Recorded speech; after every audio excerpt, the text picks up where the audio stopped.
In a time before nanomachines, before killer cyborgs, and before Raiden did backflips and heels, there was Naked Snake, the original sneaky guy with a mullet and a dream.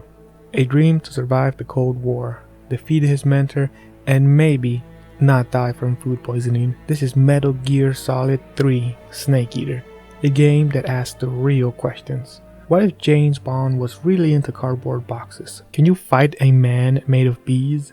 And why does every boss remind you of your weird uncle you don't see anymore? You'll face off against an entire lineup of emotional unstable war veterans with superpowers and names that sound like rejected metal bands. And don't worry, this game also has a love story. Well, kind of. It's complicated. Let's just say it involves bullet wounds, lies, and a woman named Eva who definitely isn't just a friendly motorcycle enjoyer. So grab your bandana and join me as I recap one of the weirdest, deepest, and most melodramatic jungle stealth games ever made. Our mission? Easy. Infiltrate Russia and rescue a scientist, nerd, who is helping our rivals make nukes. His name is Sokolov. All we know is that they're planning to develop a new nuclear weapon and it's our job to stop it. So who do they send? Of course, the most badass stealth expert CQC master they can find. This guy is so cool, even flicking his cigar deserves a slow, different camera angle moment. His name is John, or more important and more commonly known as Snake. Naked Snake. We're tasked with getting Sokolov out of Russian territory and a little bit more, but I'll explain more as we go. For now, we drop out of an airplane at 130 miles per hour, in style, baby. We land gracefully, but not before losing our bag contains really important gear and weapons. We take our time getting up to make sure we look as cool as possible and make our first radio call, which is a major game mechanic. I start getting used to the controllers, which by the way I will never learn all that well, and then we go get our bag. After being told that stealth was pretty much optional, I immediately run into our first area with enemies and get spotted, and have to go into combat mode.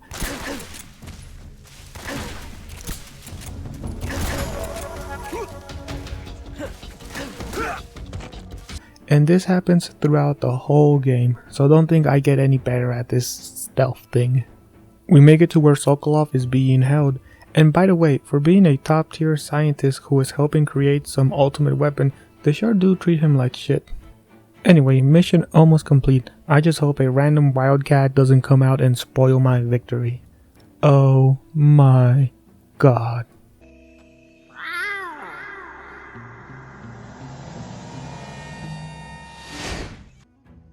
This is Ocelot, and he's gonna be our rival for the rest of the game. He calls his soldiers, but Snake has no problem taking them and him down.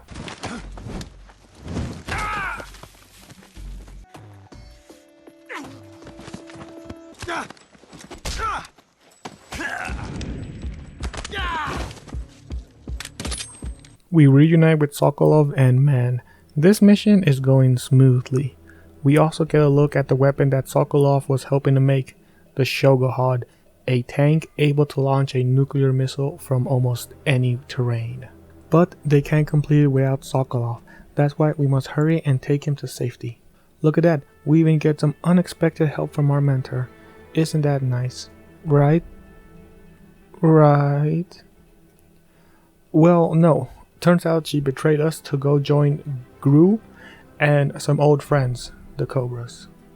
Oh, and by the way, sorry for having the Italian face on. It was the only thing that really gave me that extra camouflage I needed. You understand, right? Anyway, they end up taking Sokolov, and then the main villain shows up, Vogan. The boss ends up killing us by throwing us off a bridge, but I survive, thanks to plot armor. After learning how to heal and put my own bones back in place,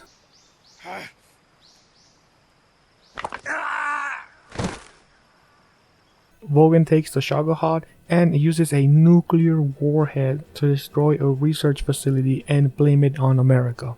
Wow, nice job, boss. After recovering from injuries that could have easily killed us, we're back and ready to infiltrate Russia. Again. But this time we drop from a much more safer distance, and we have new missions. We still have the same mission to rescue Sokolov and one more to kill the boss and destroy the Shoggothad. I land in the middle of nowhere, and even then, I run into that one person I was trying so hard to avoid. Thankfully, she only gives us a slap on the wrist and tells us we need to leave. For now, we have to meet up with Adam and Eva, two spies who will help us out throughout our whole mission. Adam was nowhere to be seen, but we do meet up with Eva, and even though she didn't say the password, we still decide to trust her for some reason. I mean, she could be dangerous, or, maybe we should trust her. She gives us important stuff: guns, disguises, information, and most importantly, a nice view. Oh wait, hold up, my wife's right here. How do I skip? Man, if only Ocelot wasn't here to ruin it for me.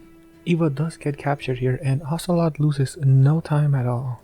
Let's just say Eva isn't very happy and gives Ocelot a little bit of what he deserves. Eva leaves by doing the most over-exaggerated jump. It still looked badass, but I mean, was it a need to? I mean, she didn't need to, but whatever. I also decided to keep going with my mission and go to my next destination. All of these landmines. We next find ourselves in an enemy base camp, but it proves to be too easy. When we get past, we find our rival. I mean, it was just like 5 minutes ago when we saw you.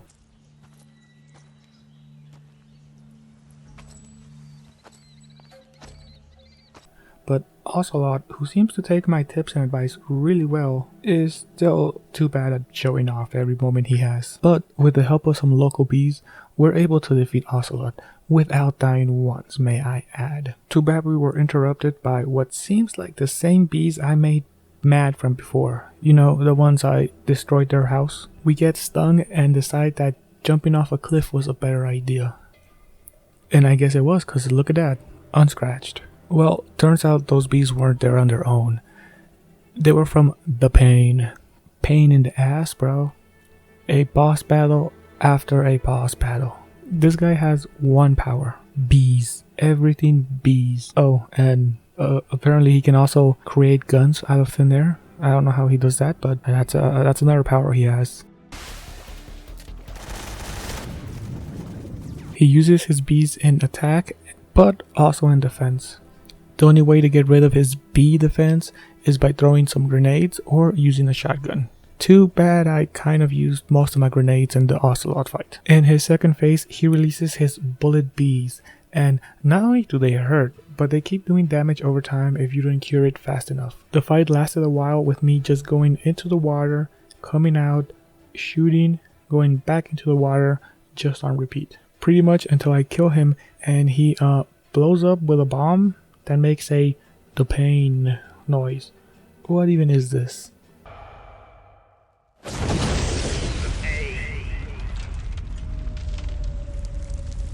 With the pain finally dead, we make it out of the caves and back into the jungle. We cross a river, dodge some enemies, and meet with everybody. Volgan, Eva, Sokolov, and the boss, and more of the Cobra unit. Why must everybody grab her like that? And Sokolov can't do anything about it. Well, yes, play Russian roulette with Ocelot. And they sent the fear after me. Like, what are these names, bro? I swear, I bet they only use them for the puns. And why are you leaving the old man behind? These people really are evil, damn. We infiltrate the warehouse quietly and make it to the other side, cross some more jungle, and make it to the research facility, where my scientist disguise comes in really handy. Here is also where we meet Granny. You don't know who he is? Well, neither do I. But turns out he's the creator of the very game. Metal Gear Solid. Hard to believe we're actually meeting the man that created it all. He explains the philosopher's legacy and how it's used to fund the military and research facilities, but now all his funds are going to Sokolov. Guess bro's just mad then. He gives us more info on where Sokolov is and we're just on our way to him, I guess. We head back to the warehouse and this time use a key given to us by Granny. Granin, something like that. I already forgot his name. But we have one problem. Remember the Fear who went out to looking for us? Well, now he found us. The Fear is a member of the Cobra unit and a master in stealth, mostly because he turns invisible. And his weapon of choice is a crossbow that shoots poison-coated arrows that decrease health upon hitting you. Of course, if you don't use an antidote. Invisible and shoots poison arrows almost seems like he doesn't have a weakness, but he does. One of them being is he's not completely invisible, just sort of translucent, semi-invisible. You can still see him, and while you might not notice him immediately, you have to pay attention when he makes noise, makes leaves fall, or when he just moves. Or when he doesn't shut up and keeps talking and gives away his location pretty much. All we have to do is just pay a little bit more extra attention to anything that may betray his presence, and jumping all over the place. After a few shots, we defeat the Fear, and man, this death animation's something else. I see it! The fear!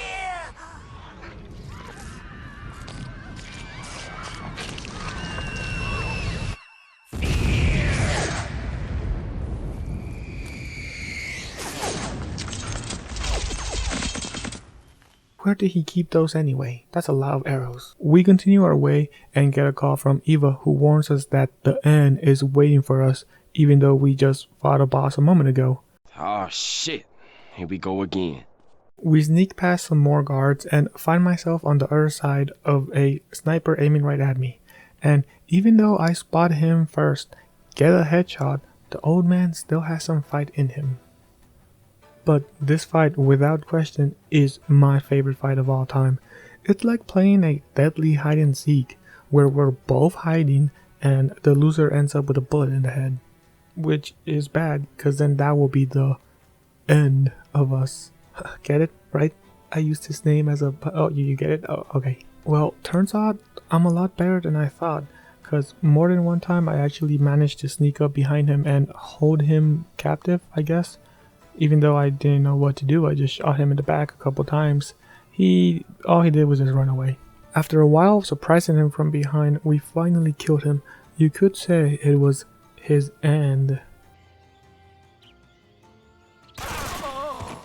Okay, no, sorry about that, moving on.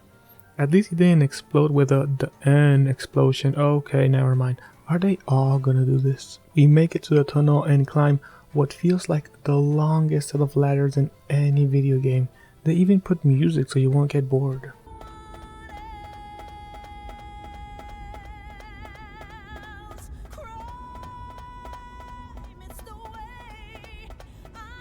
We make it to the mountain base, take care of some guards and some very annoying helicopters, where Eva receives us with a really nice view. I mean, more information on Sokolov, and how to get in without being noticed. I'm sorry, I'm being distracted over here. So, long story short, we need a soldier uniform to be able to get into the base unnoticed. Which is not gonna be that easy because we come head to head with what feels like the hardest boss in the whole game. I know the boss gave me trouble before, but this boss gave me more trouble right now. Now, this is the Fury, the last member of the Cobra unit beside the boss. And man, I was not lying when I said this was not gonna be easy. Not only was he gonna be hard, he's also the most badass one. I mean, look at him. Astronaut suit, flamethrower, and a jetpack. I'm sorry, but I don't see the boss carrying a jetpack. The boss fight itself is pretty straightforward. I hide from him, wait for the perfect opportunity to shoot him, and if he sees me, he uses his flamethrower, sometimes combined with his jetpack, to put the whole place on fire. Seems pretty straightforward, but we have a couple problems. One, he has a very fast reaction time, which means he shoots his flamethrower a little bit way too fast. Two, if you do get hit, his fire does damage over time. Obviously, you're on fire. 3, the map is against me. I can literally fall or be pushed down this giant hole and then die instantly. 4, he has a really good range with his flamethrower. He can shoot me from one side of the map to the other side of the map. And he has great mobility with his jetpack. And 5, I have terrible aim. Now, I know that's not a game issue, but more like a skill issue, but it makes me feel better to put this on the list. Now, this fight lasted over an hour and became the longest fight of the game. Unlike the end, whose fight was long because it was about tactics and positioning more than anything, this fight took long because I kept dying over and over and over and over again. If not, this could have been done kind of fast. It literally took me over an hour to understand the strategy, which was just shoot and run. Wait for him to pass by to get close, come out of the corner, shoot him, run away before he gets up, and repeat. Do that a couple times and you have a guaranteed victory. And with a rocket launcher, I may add, it's much faster. And of course, it wouldn't be a Cobra fight if he didn't explode at the end of the fight. Which, he's already a badass because of his suit, weapon, and mobility. He also has the best explosion. I mean, come on, look at this.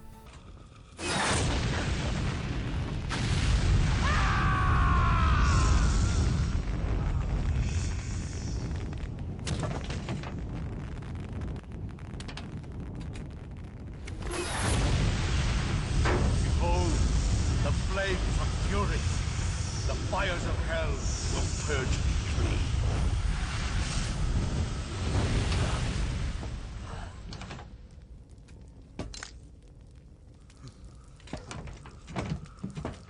I can see it. Mission Control, do you read me?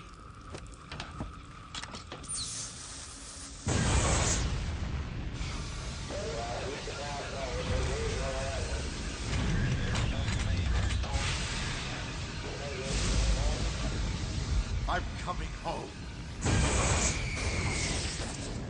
I see the earth.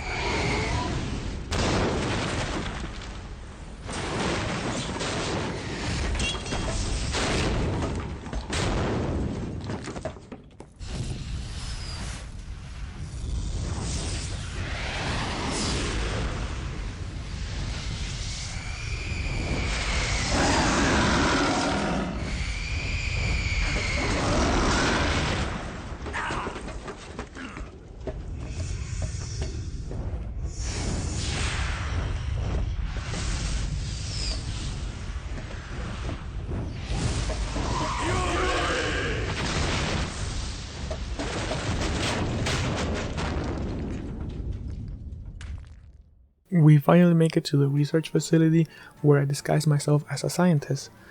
In order to get close to our soldier guy, we follow him, make sure the ghost is clear, and take him out. We make it to Sokolov, but unfortunately he tells us the Shogohod has been completed. Which only means one thing. They don't need Sokolov no more and they can pretty much kill him anytime they want. Not only that, he also decides not to leave. Finally owning to his own creation, because he knows wherever he goes, they're just gonna use him to make more weapons. And to top it off, Volgin walks right in and says he's been waiting for me in his bedroom, and then proceeds to grab my balls. And somehow immediately knows I'm not the soldier. What the fuck is going on now? Things got worse when the boss came in, and like always, she wins every time. God, I cannot imagine her in her prime. Not only that, we get an ass beating from Volgin. I mean, Snake, please, just stay down. I should be dead now, but somehow I survive. And I survive only to be tortured by Volgin. And while he's interrogating me, somehow I get more information from him than he does from me. I mean, wow, okay, thanks bro. So, more things that happen. Ocelot somehow discovers Eva is the spy and plays Russian roulette with her, only for me to save her but suffer the consequences, you know, of being a gentleman and get shot in the eye. I can't see, no, literally, I can't see this. Oh man, that hurts. The boss then proceeds to shoot me in the leg and then tells me to run. Girl, is this some kind of sick joke or something? You can't shoot me in the leg and then tell me to run. Anyway, I used the code on my radio that somehow being a prisoner I still keep my radio and the door opens with a radio. I mean, isn't this just an old-fashioned cell? I guess not. And even with a couple broken ribs, a missing eye, and a bullet to my leg, I am as healthy as ever. I managed to escape through the sewer and even jump off a cliff so Ocelot couldn't get me. And man, even with all my injuries, I still somehow survive all this. God damn, man, the plot armor is good. Well, no, technically, I died. I died and I went to the afterlife to face the sorrow. Technically, the last member alive, undead, well, he's supposed to be a medium, right? So he can talk to ghosts. I guess he turned into a ghost and I'm the only one that can see him. And really, this boss isn't hard. There's only one way of beating this boss, and that's dying and then taking your pill of life. Little fun fact, all these ghosts that show up are people you killed. If you go through the game and don't kill no one, no ghosts show up actually. That's a nice detail. But anyway, after I died and then survived, I mean, come on, not even death can stop me now. We managed to get to a cave where we meet Eva, and she brings us our equipment and proposes we do some naughty things. Haha, but I have to be patient. And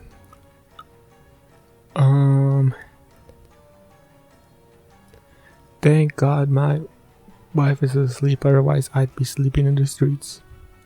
Anyway, she hands me some C3 in order to destroy the Shogohod and some information related to it.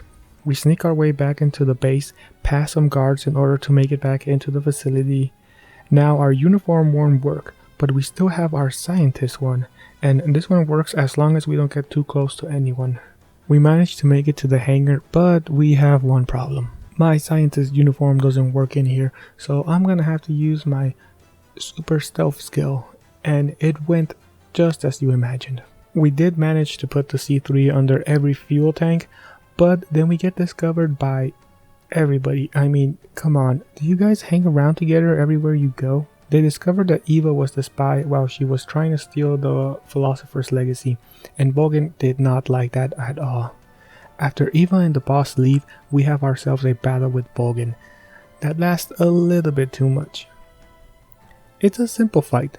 Shoot him in the back because bullets do nothing while he's supercharged. Do that enough times and you win the first phase.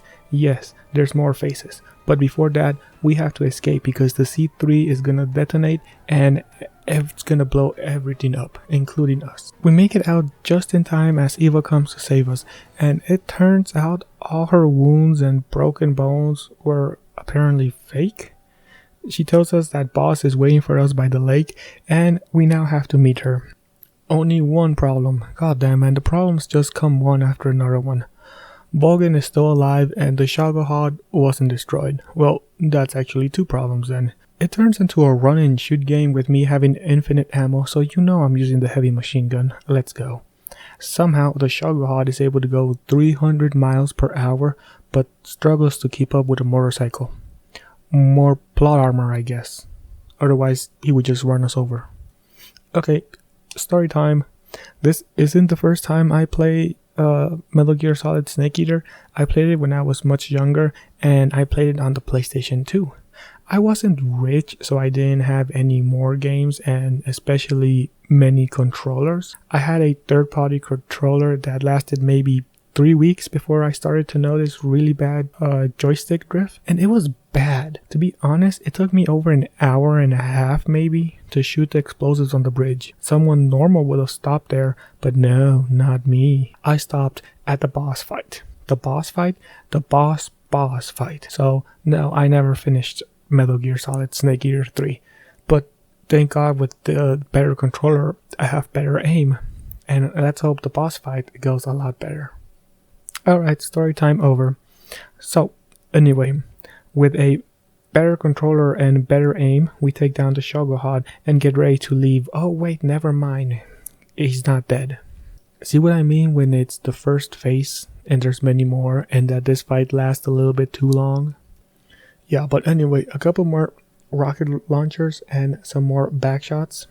We finally defeat the Shug. Oh, never mind, he's back again. Oh god, please, can someone take care of him? Oh, that works with me. Fine. Thank you, God.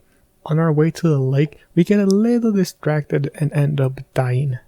Just kidding, this guy's immortal. I mean, come on. After all I've been through, do you think I'm gonna die within a motorcycle accident? No. But Eva, being a side character, does get injured. But I bet in a minute or two she'll be like new. We continue to the lake. Ah yes, I remember this place. That made me quit such a long time ago. And yes, this fight is still very brutal. She's immune to bullets from the front, and that means only back shots. And I don't mind at all. Next, she has amazing CQC, so that's also out of question. The only way is to surprise her with stealth, so that's not bad. I'll just take my time and...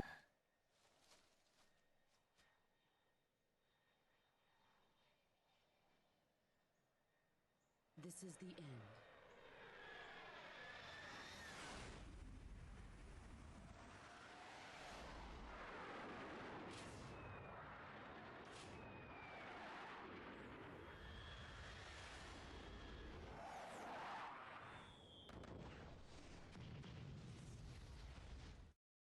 Oh, wait, I only have 10 minutes. Fun, right? Listen, the fight itself is really great fight. One of the only ones that really make you think on how to plan your every move. And then I remember my past fights. Every Cobra fight was a lesson, a scar that shaped how I approached this final moment. Think about it. The pain forced me to adapt under pressure, to keep moving even when I was bleeding. The fear taught me to stay calm and outlast the unseen. The end showed me a value in patience and silence, how to let the enemy make the first mistake. The fury reminded me that charging in with blind anger only gets me burned. Each battle wasn't just survival, it was training. And now, facing the boss, it all comes back in full circle. There were no gadgets, no running, no cheap tricks, just a field of white flowers and everything I learned against the person who taught me it all. She was fast, unforgiving, precise, but this time, so was I. And just like that, I win.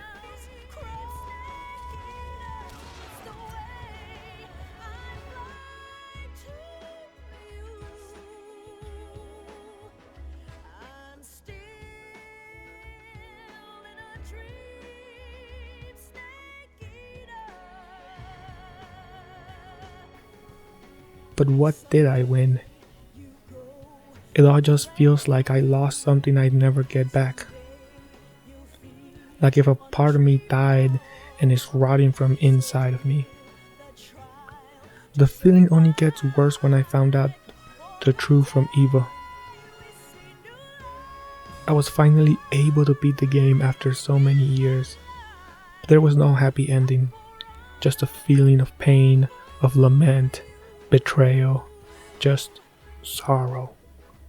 As I sit and watch the credits roll, I can't help but feel like this world is just wrong, abusive, and corrupt. Oh, and before I forget the most important part, we got laid with Eva, finally. But turns out she's a traitor. So yeah, I mean, lucky me, I guess. But all jokes aside, Metal Gear Solid 3 was a game I used to play when I was a teenager. I got stuck during the boss battle and I never actually got to see the ending. But to this day, it still has to be one of my favorite games. Even right now, as I'm writing the script, reading it, and editing the video, I still want to replay the game with all the knowledge and skills that I got from my first playthrough.